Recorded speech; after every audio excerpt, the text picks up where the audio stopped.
All right, so here's a quick repair video. So here's a double sink. Everything looks great. The problem is that this sink here on the left side always had a smell. It would come back every couple of months. And of course, the first thing you do is you clean it, you put some bleach in it, and we put some vinegar in it. You Google on the internet. Nobody had an obvious solution. Started to realize that if it wasn't in the sink and it wasn't in the drain, which I took apart a few times, maybe it was sitting underneath. So again, this is the water overflow. The water goes under the sink and then from there it drops in. Take this off, let all the water drain out. Okay, so that's that. And then all you have to do now is open up this ring here. This comes off. Now this piece comes off. This is the gasket. You see there's always mold under here. And you can see this is that water I'm talking about. Now, there's probably always going to be a little bit of water, but it shouldn't be dripping. And you can just see that there's like some mold up here. You see this stuff? And that's mold. This is the gasket. And now I'm going to lift this thing out. And we're going to pull this out. And if you see in here, there's mold. This is all just disgusting, smelly. But what you need to do is clean this.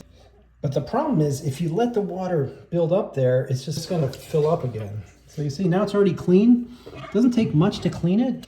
It's always the problem. If you have water, you get mold. As you can see that these holes are too short. So there's probably water sitting up to, let's say, about 1/4 inch. And then they just build up like that. So what I'm going to do now is I'm going to take this to the garage. I'm just going to make these holes a little bit bigger. And then we're just going to put this thing back. We'll be all done. That's all it takes. The last one I used a hacksaw. I was able to get a hacksaw in there so just sort of cut down. But I think this time I'm just going to try a file. It's pretty thin metal. It should file down pretty quick. All right, so you can see here what I did, right? So this is above the thread. This is down about 2 threads. I'm going to take it upstairs now. When I put it in, I want to be able to see the white porcelain and make sure it's deep and not too deep. If I need to, I'll come back, take another 1/8 of an inch or 1/4 inch off. All right, so you can see what I did here. So I just filing it away. So now I'm into about the 4th row of thread. So this is what it used to look like. You see how that's the standard cutout? And what I've been doing is trying to make the cutouts a little bit bigger. And now when you look here, I'm just going to push down a little bit. You can start seeing the bottom of the sink. And again, the goal is to have the opening at the level of the sink because otherwise water is going to be sitting right under that lip.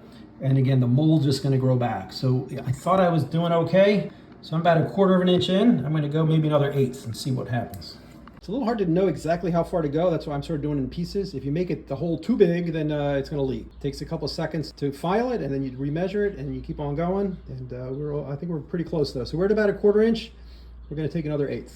What I did now is I extended this down, and you can actually see now that's the bottom of the sink. You can actually see the gasket underneath. You definitely want the metal above the gasket. Remember, the water is sitting at the gasket. But now the water can drain out, and what I can do is come back in a couple of weeks. I can just sort of pull the stopper out and see how white that is. If it's white, I'm good. If it's black, it means I still have a problem. All right, hope that helps.